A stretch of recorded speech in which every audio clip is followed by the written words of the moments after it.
Assalamualaikum warahmatullahi wabarakatuh. Kembali lagi di Al-Kalam, kanal kajian ilmu agama, di mana setelah sekian lama kami tidak mengupload video karena berbagai alasan dan lain hal.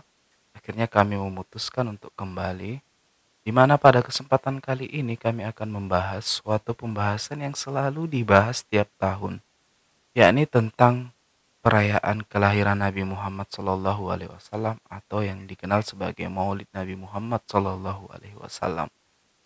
Di Indonesia sendiri seperti diketahui bahwa perayaan hari lahir Nabi Muhammad seringkali dirayakan bukan hanya dengan kegiatan tertentu, tapi seringkali juga dirayakan dengan suatu perdebatan.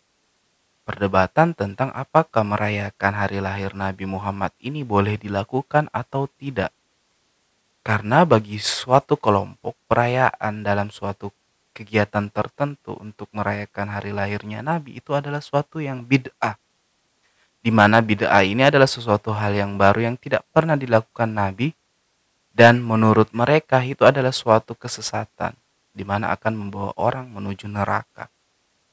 Pendapat ini sendiri pun sebenarnya disandarkan pada hadis Nabi yang mengatakan bahwa segala bentuk bid'ah adalah sesat dan segala kesesatan adalah neraka.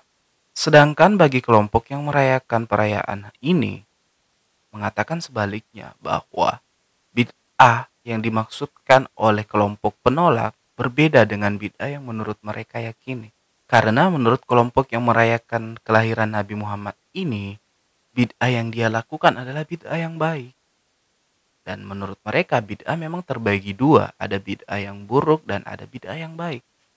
Kemudian perbedaan lainnya yang terjadi dalam hal ini adalah bagaimana kelompok penolak menganggap bahwa perayaan Maulid ini adalah sebuah ibadah, di mana hukum asal ibadah itu harus sesuai dengan tuntunan Rasulullah atau Al-Quran.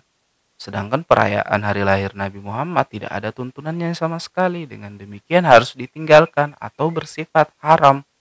Sedangkan menurut sang pengamal, yang dilakukannya adalah bukan sebuah ibadah tapi sebuah tradisi, di mana hukum asal sebuah tradisi adalah boleh. Walaupun di dalam tradisi tersebut ada bentuk ibadah tertentu, misalnya sholawat, itu adalah ibadah, bersedekah juga adalah sebuah ibadah yang ada dalam rangkaian perayaan Maulid itu. Dengan demikian, perbedaan pendapat ini sebenarnya sudah terlihat. Yang satu menganggap perayaan Maulid adalah sebuah ibadah, yang satunya adalah sebuah tradisi. Dan bagi kelompok yang mendukung perayaan Maulid ini mengatakan apa yang mereka lakukan sama halnya dengan yang dilakukan oleh ulama-ulama dalam memperlakukan Al-Quran misalnya. Teks Al-Quran itu diberi harokat dan titik itu bukan oleh Nabi Muhammad dan bukan juga oleh sahabat, tetapi dilakukan oleh ulama jauh setelah Nabi Muhammad hidup.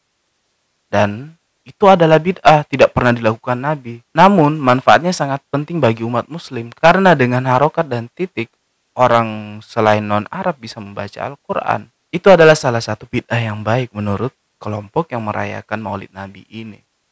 Nah, di sini kami tidak mengatakan bahwa mana yang benar, mana yang salah. Selama menurut kami mereka mempunyai dasar, mempunyai dalil, mempunyai argumen masing-masing, itu wajar-wajar saja selama tidak menyentuh perihal tauhid, keimanan dasar dari Islam itu sendiri. Karena dalam sejarah pun membuktikan bahwa para ulama berbeda pendapat dalam berbagai hal. Sehingga banyak mazhab tercipta karena perbedaan pendapat itu, berbeda dalam menafsirkan Al-Quran, berbeda dalam memahami hadis, dan lain sebagainya.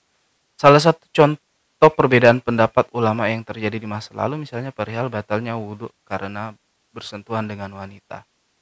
Untuk ulama tertentu mengatakan bersentuhan saja itu cukup membatalkan wudhu. Tapi ulama lain mengatakan bahwa bersentuhan yang dimaksud di sini adalah berhubungan suami istri. Sehingga jika hanya bersentuhan itu tidak batal sama sekali. Nah, ini perbedaan yang sangat sering terjadi dalam kalangan ulama. Dan perihal wudhu pun sebenarnya hal yang sangat penting dalam agama, karena itu syarat untuk melakukan sholat, di mana sholat adalah tiang agama. Namun ulama tetap menghargai pendapat satu sama lain, tidak mencaci maki, saling respect, dan lain sebagainya. Tidak seperti sekarang yang kebanyakan kita sedikit-sedikit berbeda, berkelahi. caci maki, bahkan sampai mengkafirkan satu sama lain. Itu yang harus kita hindari. Dan menurut kami yang paling penting dari momen ini sebenarnya bukan perayaan atau perdebatan tentang perayaan ini, tapi yang paling penting menurut kami, momen ini seharusnya dijadikan pengingat bagi kita bahwa kita seharusnya tetap melanjutkan atau meneruskan atau menjalankan ajaran-ajaran yang telah diberikan kepada kita oleh Nabi Muhammad. Sebagaimana yang dikatakan oleh Kiai Hussein Muhammad bahwa yang paling penting dalam hal ini adalah meneladani kepribadian Nabi, melanjutkan cita-citanya yang luhur, cita-cita kemanusiaan universal, yakni membebaskan manusia dari penyembahan berhala-berhala kekuasaan, praktik-praktik penindasan dan diskriminasi, dan kemudian membela manusia yang lemah dan miskin, kemudian menjunjung tinggi martabat dan kehormatan, kemudian melakukan relasi kemanusiaan dengan jalinan cinta dan kasih, dan terakhir melakukan keadilan atau menegakkan keadilan bagi siapa saja. Itu yang paling penting dari ajaran-ajaran Nabi menurut Kiai Hussein Muhammad. Dan itu kami setuju bahwa memang yang paling penting dari momen ini adalah menjalankan ajaran-ajaran Nabi dan terus melakukan kebaikan seperti yang diajarkan oleh Nabi. Bukan melakukan perdebatan-perdebatan yang penting berujung perkelahian, karena perbedaan pendapat itu wajar. Tinggal meyakini apa yang kita yakini tanpa harus menyalahkan atau mengkafirkan satu sama lain. Mungkin itu saja yang bisa kita sampaikan pada kesempatan kali ini. Kurang lebihnya mohon dimaafkan. Wallahul hadi ila siratil mustaqim. Wassalamualaikum warahmatullahi wabarakatuh.